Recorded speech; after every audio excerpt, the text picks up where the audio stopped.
Hello everyone, আসসালামু আলাইকুম। দেশ এবং প্রবাস থেকে যারা আমার এই ভিডিওটা দেখছেন সবাইকে একরাশ প্রীতি এবং শুভেচ্ছা জানিয়ে শুরু করছি আজকের প্রতিবেদন। আজকের প্রতিবেদন মূল টপিক হচ্ছে কদম চাষ। দর্শক, আপনারা যেদিকে তাকাবেন দেখেন শুধু কদম, শুধু কদম কদম। দেখেন এই কদমের ফুলটা কিন্তু ফুটে আছে, কিন্তু কোনো মৌমাছি নাই, যার ফলে কৃষকরা কিন্তু কৃত্রিম হাতের সাহায্যে কৃত্রিম পরাগায়ন করতেছে। দেখেন আমার সামনে একটা কদম, এই ফুলটা খুবই সুন্দর হয়েছে, চমৎকার। 50% মোর কিন্তু অ্যাক্টিভ আছে। দেখেন খুবই সুন্দর, হাইটও মাশাল্লাহ খুবই সুন্দর। এই দেখেন আমার সামনে মোর কিন্তু অ্যাক্টিভ আছে প্রায়। তো এই জমির যে মালিক সরাসরি সে আমাদের সামনে দাঁড়িয়ে আছে, সরাসরি তার কাছে যাব, তার কাছ থেকে কিন্তু বিস্তারিত সব কিছু জানার চেষ্টা করব। আশা করি ভিডিওটা কন্টিনিউ করবেন। আসসালামু আলাইকুম। ওয়ালাইকুম সালাম রহমতুল্লাহ। কেমন আছেন? আলহামদুলিল্লাহ ভালো। আপনি ভালো আছেন? এই তো আলহামদুলিল্লাহ। এই আপনাদের যে কদমটা, এটা কি জাতের কদম? এইটা লালতির হাইব্রিড জাতের কদম, এবং আমার পাশে আরো লালতির কিং এবং লালতি রানিয়ন পলিক্রস জাতের 10 বিঘার একটা প্রজেক্ট আছে। 10 বিঘা? জি। মানে আপনাদের এদিকে যেদিকে দু চোখ যায় সেদিকে শুধু খালি কদমের? জি, কদম আমাদের প্রফেশনাল ফসল। তো এটা আমরা প্রফেশনাল করি, পাশাপাশি অন্য ফসল করি। এই মাঠের চাষ শুধু কদমটাই করি আর কি। আচ্ছা, আপনার এই যে কদমটা দেখছি খুবই সুন্দর, কালো কচকচে রয়েছে, এখনো ডান্ডিটা খুবই কচকচে, কিন্তু ওই যে আমি যতটুকু দেখলাম, দর্শক দেখেন এই যে মোর কিন্তু সবাই ঠিক আছে, তাই না? মৌমাছি নাই? মৌমাছি খুব কম বিকেল বেলা থাকে। তো আচ্ছা। আমরা আসলে মৌমাছির উপরে ডিপেন্ডেবল না। আল্লাহ তালার কুদরতে হাতের ছোঁয়াতে ইনশাল্লাহ পরাগায়ন হয়ে যাচ্ছে, এবং সাথে সাথে আমরা খুব ভালো ধরনের ওষুধ ব্যবহার করে থাকি সপ্তাহে 2-3 বার বা কোনো আচ্ছা। সময় একবার। আচ্ছা, এতে করে আল্লাহর রহমতে হয়ে যায়। আর কি। আচ্ছা, আরেকটা প্রশ্ন আপনাকে করতে চাই। আপনাদের 33 বিঘা, তাই না? জি। এক এক বিঘা যদি ভালো হয় কি পরিমাণ ফলন আপনারা পান? এটা আসলে চাষের উপরে ডিপেন্ড করে। পর্যাপ্ত পরিমাণ ভালো চাষি হইলে বা ভালো মানে আপনার কথা বলতেছি, আপনি আপনি আমি আমি মোটামুটি 33% 1 বিঘাতে 150 থেকে 170 কেজি পর্যন্ত আশা করি, এবং এইভাবেই ইনশাল্লাহ পাই। আচ্ছা আমার পাশাপাশি অনেকেই এভাবে হয় না, অনেকের অনেক কম হয়। আচ্ছা, অনেক কম হয়। মানে আপনার যে ফসলটা আছে, যে এখানে যে ফসলটা আমরা দেখতেছি, মানে আপনার যে প্রজেক্ট, এই ফসলটা আপনার লালতের হাইব্রিড, তাই না? এখান থেকে যদি আপনার ভালো, এবারে কি ফসল মানে ফলনটা আশা করেন আপনি? এইখান থেকে এখন পর্যন্ত যে গ্রোথের আছে, যে গ্রেটের আছে, এটা আপনার এই ধরনের আমার যে চাষের আগর জমিগুলি আছে, এগুলি থেকে আমি 160 কেজি 33% আশা করি, এবং আমি পূর্বের বছরও একই ধরনের ফসল পেয়েছিলেন? আর কি। আচ্ছা, মানে হাইটটা আমি দেখতেছি, দর্শক দেখেন আসলে হাইটটা আমার পুরো একদম এই আপনারই তো বুক পর্যন্ত। আমি 5 ফিট 7 ইঞ্চি লম্বা, আমার পুরো বুক সমানটা হয়েছে হাইট। আচ্ছা আরো অন্যান্য ক্ষেতগুলো একই ধরনের প্রায়। আচ্ছা, এমনি আপনি তো ওই যে লাগাইছেন একটু ডিস্টেন্সটা আদাত করে প্রায়, তাই না? আদাতের একটু বেশি, একটু কম। গাছের ডিস্টেন্স আছে 7 ইঞ্চি। আচ্ছা। আর লাইন থেকে লাইনের ডিসটেন্স আছে 9 থেকে 10 ইঞ্চি, এবং মাঝখানে ফাঁকা আছে 20 থেকে 22 ইঞ্চি। আচ্ছা, মানে এই যে আপনি একটা দুইটা তিনটা চারটা পাঁচটা ছয়টা 7টা করে দিয়েছেন, 7 থেকে 8টা। আসলে 6টা হলো বেটার পদ্ধতি। 6টা দিলে পরে এটা পরাগায়নে হাত দিয়ে বোলাইতে বা ওষুধ পানি দিতে সুবিধা হয় আর কি। আচ্ছা, 6টা মানে দিলে পরে। রাস্তাটা রাখছেন খুবই সুন্দর। আসলে আপনার এই কদমটা দেখে আমার খুব ভালো লাগছে, কারণ ফুলগুলো একদম চমৎকার, প্রত্যেকটা খুবই সুন্দর। এই জন্য আমি দেখার জন্য আসলাম। আলহামদুলিল্লাহ, আমি রায়হান এগ্রো ক্রস শিটের মালিক। আমি এই ফরিদপুর ভাসানচার গ্রাম অম্বিকাপুর ইউনিয়নের একজন কৃষি উদ্যোক্তা বলতে পারেন। তো আমার এই কৃষিকাজের পাশাপাশি গরুর খামার করি, আর এর থেকে আল্লাহ বেশ বরকতের মাধ্যমে আমাকে আপনাদের দোয়ায় খুব ভালো রাখছে। আপনি গত বছর কত কেজি বীজ পেয়েছিলেন? গত বছরে আমি 16 মন বীজ পেয়েছিলাম মনের হিসাবে। আচ্ছা। সেটা আমি আমার কৃষক ভাই যারা পেঁয়াজ চাষি, রাজবাড়ী, পাংশা, কুষ্টিয়া, ঝিনাইদহ, অন্যান্য অঞ্চলের কৃষক ভাইয়েরা, সালতা, গোপালগঞ্জ, অনেক অঞ্চলের ভাইরা আমার কাছ থেকে গ্রাম পর্যায় থেকে নিয়ে গেছে। এবছর আশা করতেছি ক্ষেতের পরিস্থিতি আরও বড়, এবং আমার প্রজেক্টের পরিধি, চাষের পরিধি আরও অনেক বেশি বেড়েছে এবছরে। ফলনও আল্লাহ দিলে খুব ভালো আশা করতেছি। আচ্ছা, মানে এবার মানে গত বছর 16 মন পাইছিলেন, কত লাখ টাকা বিক্রি করছেন আপনি? 16 মনে আসলে আমি এভারেজ একটু কম বেশি মিলাই প্রায় 22 লক্ষ টাকার মতো বিক্রি হয়েছে। আচ্ছা, 22 লাখ। এর মধ্যে আমার নিজের ইনভেস্ট ছিল, এবং বাকিটা লাভের অংশ। যাক, মোটামুটি আপনারা তো খালি ওই 22 লাখে হিসাব করলে হবে না, এর ভিতরে তো অনেক টাকা খরচ করে যায়। টাকা ইনভেস্ট ছিল। তো এইবার এই যে আপনি যে বীজগুলো ক্রয় করছেন, এগুলো কত করে মানে বীজগুলো ক্রয় করছেন? পেঁয়াজগুলো আসলে আমি আমার নিজের ক্ষেতের থেকে বেশ কিছু পেঁয়াজ উৎপাদন করে থাকি। আমি ওই লালতির কোম্পানির বা সিড ওয়ার্ল্ডের রানিয়ন কোম্পানির কোটার বীজটা আমি কিনে এনে সেইখানে আমি বোনা পেঁয়াজ করি, এবং সেই পেঁয়াজ থেকে কিছু পেঁয়াজ করা ছিল। আর আমি অনেক বেশি জমি করার কারণে বেশ কিছু পেঁয়াজ আমি পাংশা, কুষ্টিয়া অঞ্চলের আমার যারা কৃষক আছে পেঁয়াজ চাষি, তাদের কাছ থেকে ওই অরিজিনাল কোম্পানির মানে বীজটা ক্রয় করে থাকেন। কিনে আনছি। আচ্ছা। সেটা মন প্রতি প্রায় 6 থেকে 7,000 6,000 এইভাবে ওই সময় কার্তিক মাসে কিনছি আর কি। কিনে কদম চাষ করেছেন। জি জি জি। আচ্ছা, বিভিন্ন জেলা থেকে যারা আমার ভিডিওটা দেখবেন, ভাই আপনার নামটা কি বলেন? আমি মোহাম্মদ রফিকুল ইসলাম, ফরিদপুর জেলা অম্বিকাপুর ইউনিয়ন ভাষাঞ্চর গ্রাম। এবং আমার সাথে বীজ নেওয়ার যারা যে ভাইয়েরা আগ্রহী, আমার এই ক্ষেতের ফলানো ফসল যদি নিতে চান তাহলে আমার সাথে যোগাযোগ করবেন। আমি মোবাইল নম্বরটা বলে দিচ্ছি, মোহাম্মদ রফিকুল ইসলাম 017792046445। আচ্ছা, মানে এই যে বর্তমান যে অবস্থা আছে, তাই না, আমরা শতাংশ হিসেব করি, আপনার যে বর্তমান যে ফসলটা আছে মাশাআল্লাহ খুব চমৎকার আছে। তো এইভাবে যদি থাকে আপনার লাস্ট পর্যন্ত আল্লাহ যদি পরিপক্ক না করে, তাহলে কতটুকু শতাংশ কতটুকু ফলন হবে? শতাংশে মোটামুটি 5 থেকে 6 কেজি আমি আশা করি, এবং এভাবে আমি বীজ পাইছেন প্রতি শতাংশে 6 6 কেজি। জি গত বছর কি 6 কেজি পাইছিলেন? জি, কিছু কিছু জমিতে 6 কেজি পাইছি, কিছু কিছু জমিতে একটু কম হয়েছে, 4 কেজি 5 কেজি এরকম হয়েছে। আচ্ছা, এবছরে অনেক ভালো ফলন, এবছর আমি 6 কেজির উপরে আশা করতেছি ইনশাআল্লাহ। আশা করতেছি ইনশাআল্লাহ। আমরা আপনার মানে আশাকে সাধুবাদ জানাই এবং দোয়া করি আল্লাহ পাক যেন আপনার মনের আশা পূরণ করে। আর একটা আপনাকে প্রশ্ন করতে চাই, অনেকে আছে যে আমার এই যারা কৃষিকাজ সংক্রান্ত, তারা কিন্তু আমার ভিডিওগুলো বেশি দেখে থাকে, বিভিন্ন ধরনের প্রশ্ন করে থাকে। তো তাদের পক্ষ থেকে আমি একটা প্রশ্ন করতে চাই যে কদমে যখন ফুটা অবস্থা আসে, 1% কালি ফুটছে, এই 1%, তখন কি ওষুধ ব্যবহার করে থাকেন বেশি? আসলে আমি এই কৃষির উপরে অনেক বছর, প্রায় 12 বছর যাবত লেগে আছি, এবং আমি এই এলাকা অঞ্চলের একজন সফল উদ্যোক্তা বা কৃষক বলতে পারেন। আমি আমার বাস্তব অভিজ্ঞতা থেকে বলছি যে আমি বেশ কয়েকটা কোম্পানির বেশ কিছু ছত্রাকনাশক ব্যবহার করে থাকি, সময় উপযোগী, বয়স অনুযায়ী, টাইম অনুযায়ী এক একটা। তো আসলে ফুল ফোটা মুহূর্তে অথবা ফুল 1% 2% ফুটছে, 1% ফুটছে, ওই সময়টাতে আমি যেটা ব্যবহার করছি সাধারণত আগুর জমিগুলোতে রোবরাল নামের যে অটো কোম্পানির ইপ্রিডিয়ন ওষুধটা আছে, ইপ্রোটেন গ্রুপ, সেটার সাথে আমি একটা সময় অ্যামিস্টার টপ ব্যবহার করছি।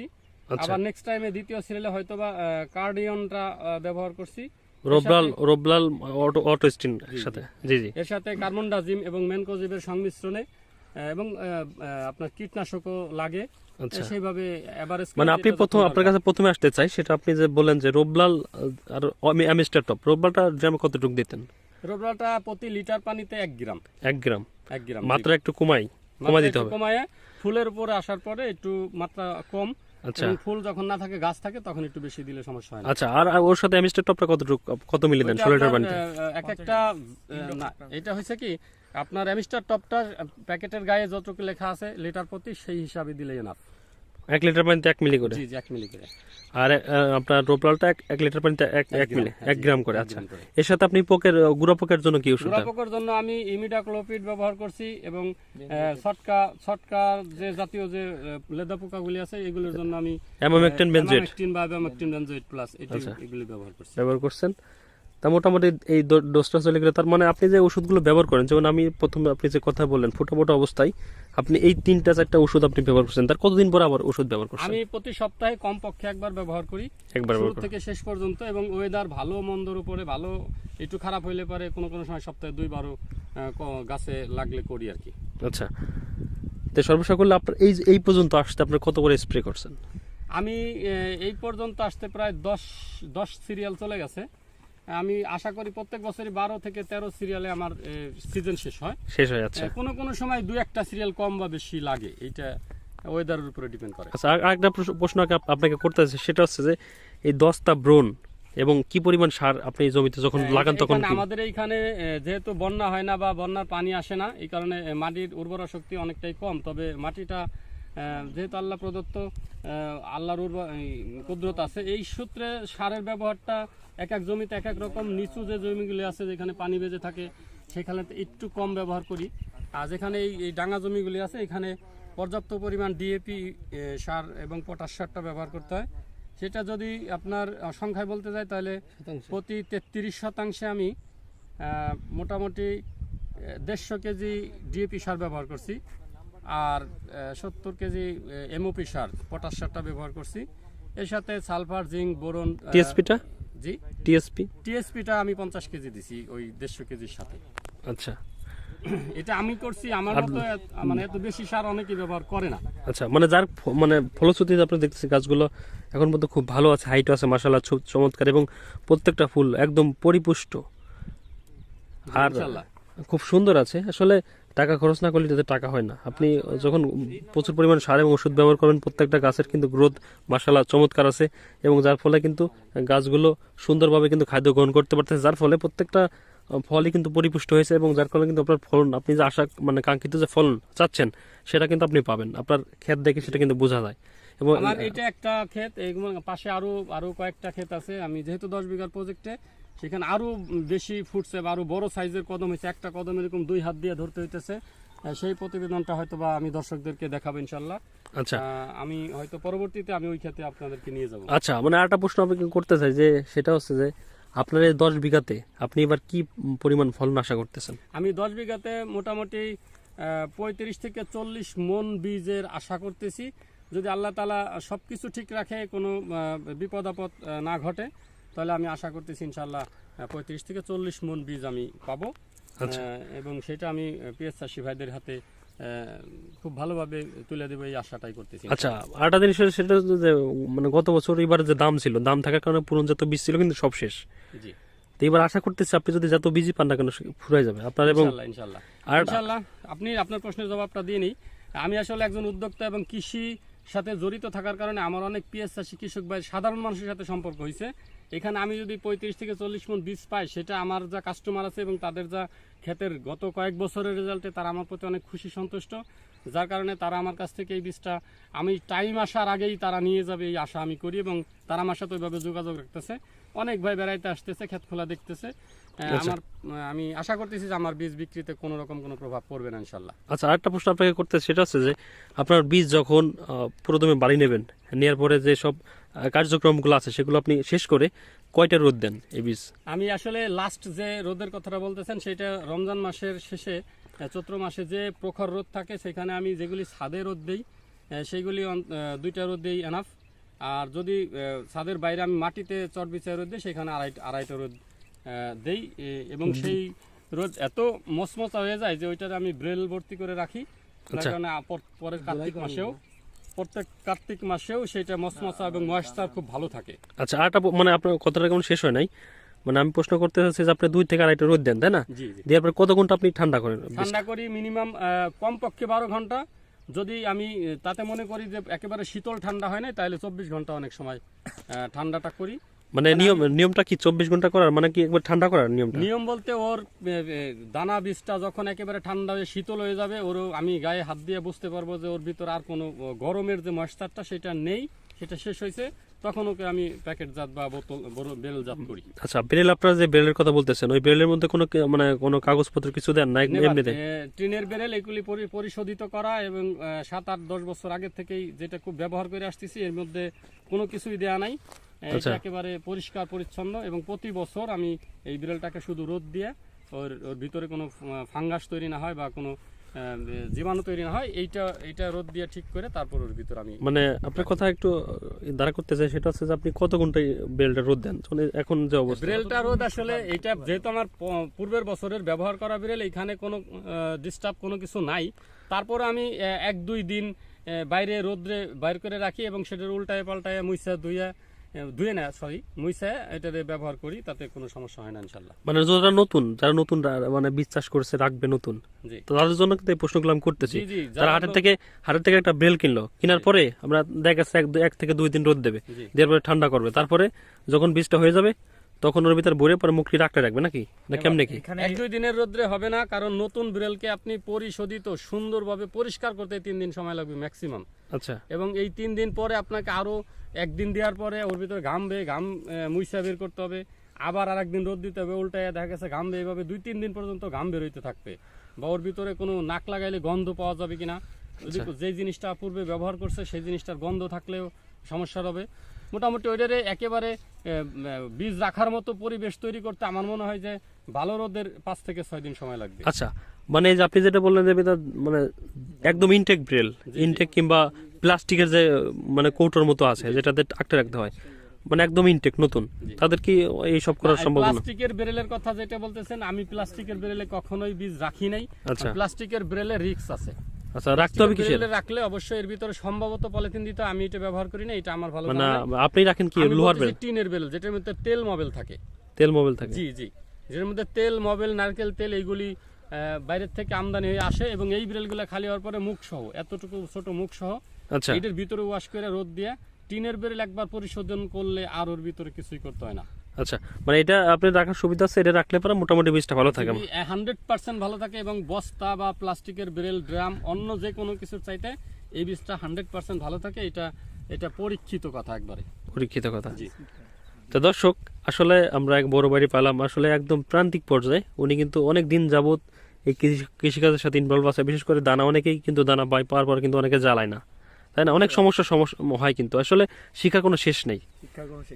ঠিক আছে, যারা অভিজ্ঞ সম্পন্ন তাদের কাছে কিন্তু অনেক কিছু।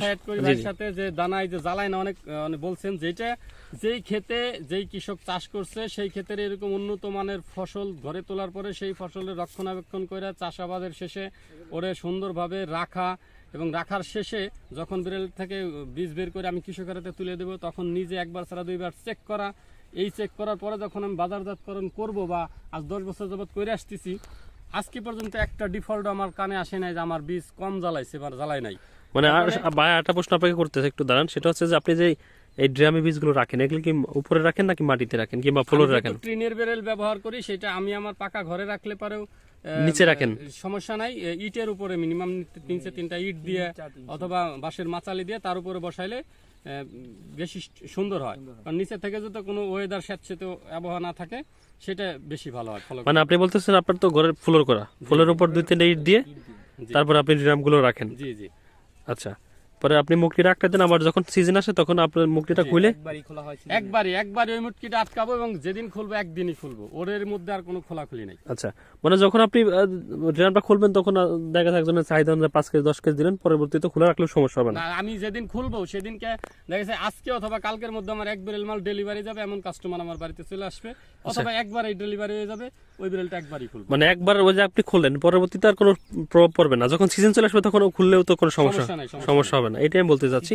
2-3 সপ্তাহে একটা বেরেল খুললে। তা আপনি ওই বেরেলটা মানে কি মাসে খোলেন এটা একটু বলবেন? এটা ওই যে আশ্বিন মাসের শেষে অথবা কার্তিক মাসে যখন কাস্টমারদের বীজ চারানোর সময় আসে, তখন 5-10 দিন আগে বা 20 দিন আগে তারা এসে নিয়ে যায়, ওই টাইমটাই। আচ্ছা, তো দর্শক, অনেকক্ষণ কিন্তু এই ভাইয়ের সাথে আমরা কথা বললাম, একদম প্রথম থেকে শেষ পর্যন্ত কদম যারা চাষ করে থাকেন, যারা এই ভিডিওটা দেখলে অনেক উপকৃত হবেন।